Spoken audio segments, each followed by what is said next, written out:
ஆஞ்சநேயரின் அனுக்கிரகம் செங்கல்பட்டில் உள்ள ஒரு கிராமத்தில் ராமதாஸ் என்பவர் வசித்தார்.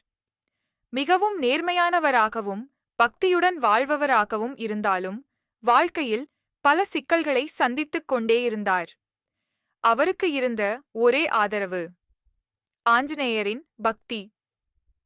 ஒவ்வொரு நாளும் அருகிலிருந்த பைடஸ் ஆஞ்சநேயர் கோவிலுக்கு சென்று ஜெய ஹனுமான் என்று உரத்த குரலில் சொல்லி 108 முறை ஹனுமான் சாலிசா பாடுவார். ஆனால் வேலைவாய்ப்பு கிடைக்காமல் தவித்து வந்த அவர் ஒரு நாளில் மிகவும் துவழ்ந்துவிட்டார். நான் இந்த பிரார்த்தனை செய்து பல வருடங்கள் ஆகிவிட்டன, ஏன் எதுவும் நடக்கவில்லை என்று சிந்தித்தார்.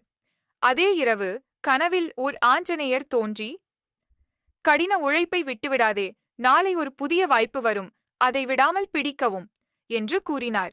அடுத்த நாளே ராமதாஸின் நண்பர் ஒருவன் அவனை சந்தித்து, என் அலுவலகத்தில் ஒரு வேலை வாய்ப்பு இருக்கிறது, நீயே சரியான நபர் என்று கூறினான்.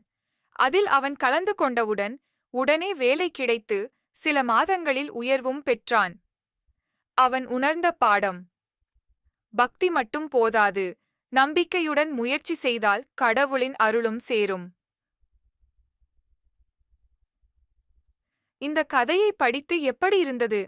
இன்னும் இந்த மாதிரியான பக்தி கதைகள் தொடர வேண்டுமா?